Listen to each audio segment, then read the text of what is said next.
after the discussion on the call money market, we can move into the another segment which is a part of the money market, but mostly this kind of market is driven by the government securities.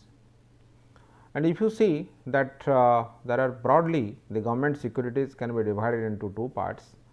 One is your short term government securities, another one is long term government securities or the long term bonds, or what we call them the dated securities. So, whenever you talk about the short term securities, mostly there are different instruments which are available under the short term securities, and the most prominent instrument which comes under the short term government securities is the treasury bills. And the treasury bills is the major instrument through which government basically always trying to raise the money from the public or try to inject the money to the market by selling and buying the government securities like treasury bills. And this instrument is also used for financing the government deficits whatever the government has. So, that is why this market has its own relevance, and as well as there are some other kind of instruments like cash management bill, wage and means advances, which are also available, which also is provided by the central bank on behalf of the government, and they are also considered as the short term securities. So, in today's class we will be discussing some issues related to the treasury bills and as well as some brief idea about the other type of instruments like cash management bill and wage and means advances, etc. So, let us see that what exactly the treasury bill is. If you see that already I told you treasury bill is a government security, short term government security. If you go for a formal definition, if you define it, define the treasury bill formally, it is basically a particular type of finance bill or promissory note put out by the government of the country to meet the needs of supplementary short term finance. If any type of short term deficit happens in the market or for the government, then government try to finance that particular short term deficit by issuing the treasury bills to the market, to the public, and that has been always done by the central bank. In the Indian context, these are basically issued by the Reserve Bank of India on behalf of central bank, central government. So, RBI basically issues the treasury bills on behalf of the central government of India. And the treasury bills that means is a short term security, short term bond which is issued by RBI. Treasury bills are zero coupon securities and pay no interest. You know bond, there are some coupon bonds where every periodical basis, every 6 months or 1 year you get certain amount of coupon on the basis of the coupon rate. But here this treasury bill is a zero coupon security, it is issued, it does not basically pay any interest in between. So, it is issued at discount and redeemed at par. What do we mean by this? If the par value of this, if the par value of the securities treasury bill is 100 rupees, then it must be discount or it must be issued with a discount, then the issue price may be 98 rupees. So, you buy that particular asset at a price of 98 rupees and at the time of maturity you will get back your 100 rupees. So, that is why it is issued at always discount and redeemed at par.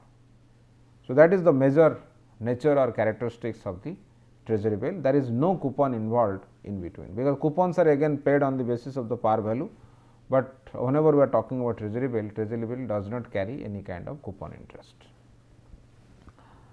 Then if you see that what are those other characteristics which are related to the treasury bills? Highly liquid money market instrument, because it is very short term in nature. The period basically varies from, previously it was varied from 14 days to 364 days, but there is also possibility, mostly this most popular treasury bills which are available in Indian market is 91 days. No risk of default, because government is the guarantor. Remember, no risk of default, because it is issued by the central bank on behalf of the government. As it is issued on behalf of the government, that means we are assuming there is no default risk involved in that particular security. Readily available, gives you assured yield, because already there is no default risk. Obviously, whatever yield basically is calculated, or whatever the discount price of that particular bond and whatever the par value of the bond, on that basis the yield from that particular bond is quite assured. That is another thing. Low transaction cost, whenever we invest or we basically go for trading in this kind of securities, the transaction cost is relatively less. The most important thing is, any bank which basically involves in this transactions of treasury bills, or they basically buy the treasury bills or they invest in the treasury bills, this is basically a part of the SLR investments. Already you know that is a mandatory, some amount of total deposit has to be invested in SLR instruments, and treasury bill is the foremost important SLR instruments. So, any bank which basically uses the money for investing in the treasury bills, they are a part of the statutory liquidity ratio instruments, and that means they are fulfilling that gap, fulfilling the requirement whatever they want to for the investment in the SLR. Negligible capital depreciation, there is as such there is no capital depreciation, because the prices or the yield is quite assured in that particular context. By that, any kind of problem which may, there is no possibility of credit risk or any kind of default whenever we invest in this kind of security. That is why the negligible capital depreciation may be expected whenever any bank invests in the treasury bills. So, these are the typical characteristics as it is issued by the government. So, those are the things what we can observe or always we expect whenever any commercial bank invests in the treasury bills. Already I told you there are different type of treasury bills. We have ordinary treasury bills, we have the ad hoc treasury bills. Whenever we talk about the ordinary treasury bills, it can be classified in this way. It is issued to the public and other financial institutions for meeting the short term financial requirements of the central government, that already you know, that is the basic definition of the treasury bill. And whenever we talk about the ad hoc treasury bill, the concept is no more that way used in the Indian market. The ad hoc treasury bills are issued in favor of RBI. They are not sold through the auction process, because treasury bills are sold through the auction process, but the ad hoc treasury bills are purchased by RBI and the RBI is authorized to issue the currency note against them, and they are not marketable in India. The ad hoc treasury bills, the major investors are not commercial bank, the transaction always happens between the government and the RBI, and RBI basically takes the bond from the government and against that they issue the notes. So, that is why it is called the ad hoc treasury bills. So, those things are not that way applicable, means used in Indian context more, but the concept of ad hoc treasury bills is defined in this way. These treasury bills are issued in favor of RBI, they are not sold through the auction process, and they are purchased by RBI only, and RBI is authorized to issue the currency note against them. Government issues the bond to RBI, and against that RBI pays them by printing the currency. That is why they are not marketable in India. But which are popular treasury bills which are existing in the Indian market? They are basically the ordinary treasury bills, and they are defined in this way on the basis of the term to maturity. They have 90 days, 91 day treasury bills, 182 day treasury bills, and 364 days treasury bills. These are the different type of treasury bills which comes under the ad hoc treasury bills, and these are comes under the ordinary treasury bills, and these are popularly used in the Indian market. And we have another treasury bill which was the 14-day treasury bill. So, this treasury bill was sold only to the state governments, foreign central banks and other specified bodies in order to provide them with an alternative arrangements in place of the 91-day trap treasury bills for investment of their temporary cash surpluses. The 14-day treasury bills also was restricted. This was only applicable to the state governments, and over the period the use of the 14-day treasury bills also has gone down. by the Reserve Bank of India. So, these are the treasury bills which are basically applicable or which has been which are used in the Indian market, and out of them these three, this 91 days, 182 days and 364 days, these are quite prominent in comparison to the other treasury bills which are available. Then if you see that whenever we talk about this, who are the investors? It is clear that RBI issues this, RBI issues the treasury bills, but who are the investors? Investors are basically banks, primary dealers, state governments, provident funds, other financial institutions, insurance companies, non-banking financial companies, FIIs, NRIs, everybody. These are the different kind of investors which always go and invest in the treasury bills market. And the treasury bills are available in a minimum amount of 25,000 and a multiple of 25,000. That means, one treasury bill amount is either one bond is value is 25,000 or the multiple of that. So, if you are investing 1 lakh rupees, then you will be getting 4 bonds. So, every bond value is 25, minimum one bond value is 25,000 rupees. And already I told you the T bills or the treasury bills are sold through the auctions. The auctions take place to provide the treasury bills or the determine the price and yield of the treasury bills. On that basis, the treasury bills are issued to the different investors by the Reserve Bank of India. How the auction process works? If you see that already we have discussed that the treasury bills are issued through the auction process, then how the auction process in the treasury bills market work? You see, there are two types of auctions in the treasury bills market always happens, or in general government securities market always happen.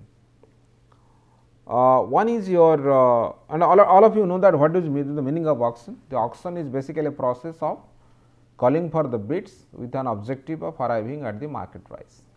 That means, somebody wants to sell something, some assets will be somebody wants to sell some assets and they are going for a auction. Auction means some people will go for the bidding, and whenever they will go for the bidding, one particular price will be decided in the end to issue that particular asset or to give that particular asset to the market. So, in that process basically what we see, whenever the auctions are taking place for the treasury bills, we have two types of auctions. What are those? One is yield based auction, and another one is the price based auction. These are the two types of auctions which basically happen in the treasury bills market or to determine the yield and price of the treasury bills. And the yield based auction is generally conducted when a new government security is issued. So, here what these investors do, investor basically go for the bidding. Mostly the commercial banks which are the investor for the treasury bills, they go for the bidding and they quote the particular price up to 2 decimal places. 2 decimal places, for example, 7.49, 8.21, etc., etc. That means what do you mean by that yield? That yield is basically nothing but the interest rate or the price what the Reserve Bank of India will pay them if the particular bonds the commercial bank will buy from Reserve Bank of India, right. This is the interest rate what the RBI has to pay them. So, then what the RBI will do? RBI will take those biddings, and after taking those biddings what they will do? They will arrange it in the ascending order. And how it works? For example, if I say how particular thing is, let RBI wants to go for auctioning the treasury bill amount of 5,000 crore. So, they have given the advertisement that this 5,000 crore rupees treasury bills will be issued to the banks or to the different investors. Let there is a bank A who has bidded for 7.51 and they have asked for 500 crore rupees. Bank B, they have bidded for 6.9193, 6.93. They have asked for 1000 crore. Bank C, let 7.49, they asked for another 1000 crore. Bank D will go for 6.55, they have asked for 500 crore. Bank E, let ask for 6.31, asked for another 1000 crore. Okay.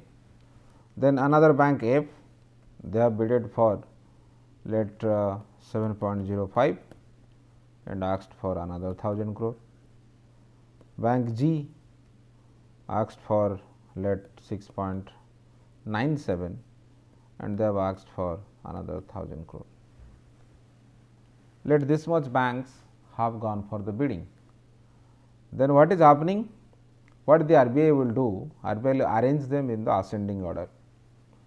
Obviously, the lowest one will be 6.55, D is 1, the next one is 6.93, this is 2, then after that 6.97, this is 3, then you have 7.05 which is 4, then 7.31 which is 5, then this is your 7.49, this is your 6, this is your 7. Then what will happen, that obviously the one which is basically what 6.55, they have asked for the 500 crore, 500 crore will be given to them. What is 2? 2 is 6.93, they have asked for 1000 crore, it will be given to them. It was what is number 3, 6.97 has asked for 1000 crore, they will get that 1000 crore. Then what is that 4, they will get this 1000 crore. Then what is 5? 5 is 7.31, they have asked for 1000 crore, they will also get 1000 crore. Then 6 is 7.49, they have also asked for 1000 crore. Then we have to see that 1, 2, 3, 4,500, but total amount available is 5,000. So, obviously, the 7 1 will not get, and this 1000 crore which was asked by the last one, after 5 means all these people will get, that is 4,500. Then this particular bank will not get 1000, although they have asked for 1000, they will be getting only 500 crore left out. So, the 500 crore will be given to them. For example, the 7.49 was also given by another bank, the same quote they have given, and they have also asked for the 1000 crore. Then the remaining 500 crore will be distributed equally between them. He will get 250 and that another bank will get 250. So, that is the divided on the basis of the pro rata basis. Then that is the way basically the treasury bills are always given or maybe always allotted to the different investors on the basis of the yield. So, bids are arranged on the ascending order and the cutoff yield is arrived at the yield corresponding to the notified amount of the auction. Then the cutoff yield is taken as a coupon rate for that particular security. Successful bidders who are those who have bid at the below the cutoff yield. So, here your cutoff yield is basically the highest one, which is your 7.49, and below that whatever yield will be there, everybody will get that particular allotment, and the more than 7.49 the allotment will not be given and those particular bids will be rejected. So, this is basically the process what the RBI follows whenever they go for the yield based auction. But whenever they will go for the price based auction, the price based auction, that if any government securities are reissued in the market, so the price and yield goes inversely. So, here whatever price bids the commercial banks will do, the price bids will be done in the descending order. That means, what do you mean by this price? The price is how much money the commercial banks are ready to pay against that particular bonds. So, these bids are arranged in the descending order, and the successful bidders are those who have the bid at above the cut off price, and bids which are below the cut off price will be rejected. This much money basically the banks are ready to pay to invest in that particular bond. So, because of that, the yield and price which basically moves in the different direction, and this is the way the price basically always bids are basically done. And already I told you that these particular bids are calculated on the basis of the descending order whenever it is a price based auction. And again, if you see that the auctions can be uniform price versus the multiple price. What is the meaning of that? The meaning is, for example, if you see the prices bids are like this, let bank A 100.5, bank B has quoted for 99.8, bank C has quoted for 100.67, 5.80, then bank D has gone for the 101.6. So, like that. So, we have arranged it 101.60, 2 decimal point, then you have 100,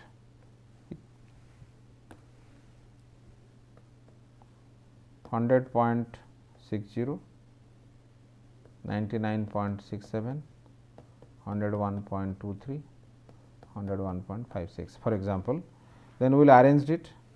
Obviously, this is number 1, this is your number 2, this is number 3, this is number 4. Let what is the cutoff? The cutoff was basically the lowest one, that is basically your 99.67. So, here the question is, but this bank has gone for bidding 101.56, this bank has gone for 100.60, and this bank is going to get at a price of 99.67. And the question is, what price will be charged on these banks? So, if it is a uniform price based auction, then what is happening? Whatever is the cut off price, everybody will get the allotment at that price. If the cut off price is 99.67, then even if this bank has bidded for 101 and this bank has bidded for 100, the price basically will be charged on them is 99.67. That is called the uniform price. The successful bidders are required to pay for the allotted quantity of securities at the same rate, and that is the cut off rate, irrespective of the rate quoted by them. So, once the cut off rate is decided, whatever rates they might have bidded, that is a different issue, but the particular allotment will be made on the basis of the cut off rate which was decided by RBI on the basis of the auction process. But if it is a multiple price based auction, then what is happening? Whatever price you have bidded, the same price you have to pay. If this bank has bidded 101.56, then they will get this treasury bills at a price of 101.56, and this one will get 99.67. So, therefore, from the beginning it should be clear that whether it is a uniform price based auction or it is a multiple price based auction. So, if it is a, there are some issues related to both multiple price based auction and the uniform price based auction, but these are the two ways the auction can be taken place, or these are the way basically it is clear that whether what kind of process we are going to follow whenever the final price allotment or price basically will be imposed upon the securities what we are allotting. That actually we have to keep in the mind. Then whenever we go for the bidding, we have two types of bidding. We have competitive bidding, we have non-competitive bidding. What do you mean by the competitive bidding? The competitive bidders are the banks, financial institutions, primary dealers, mutual funds, insurance companies. The minimum amount, bid amount is 10,000 and is a multiple of 10,000 thereafter. Multiple biddings also allowed. An investor may put in several bids at various price or the yield. One investor can go for the different price quotations, that is also allowed in the competitive bidding. And why there is a concept called non-competitive bidding? The non-competitive bidding are open to the individuals, Hindu undivided families, regional rural banks, cooperative banks, farms, companies, institutions, provident fund, trust, which are not able to participate in the process because these are basically bigger organizations who has lot of competency in terms of the bidding process. So, the certain percentage of the total fund is always reserved for the non-competitive bidders, and whatever prices are determined through the competitive bidding, the same price or same yield will be charged upon the non-competitive bidders. For example, the total amount was 5,000 crore, let 10% will be reserved for them. If the 10% is 500 crore is reserved for them, then whatever price will be decided from this process, the competitive bidding process, the same price will be imposed upon the non-competitive bidders. Let 7.49 yield, which was the cut-off yield. Then the 7.49 yield will be also always applicable for the non-competitive bidders. So, under this scheme, the eligible investors apply for a certain amount of securities in an auction without mentioning the specific price of the yield. Such bidders are allotted securities at the weighted average price or the yield of the auction. Whatever auction price or yield will be decided, cut-off yield will be decided, accordingly the allotment will be made to them. And again in the pro rata basis, if there are 4 or 5 investors who have bidded for this, then everybody will get a some chunk of that particular or some amount of that particular available securities in that particular slot.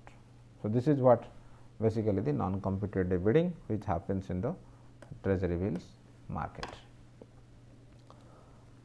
The trading platform for the treasury bill is the auctions are always carried out in the negotiated dealing system, and the 91-day treasury bills are auctioned on every Wednesday, and the treasury bills of 182 days and 364 days are auctioned on alternative Wednesday. So, every week the 91 treasury bills are auctioned, but every 15 days the 182 days and 364 days are auctioned. So, these are the ways the auction takes place.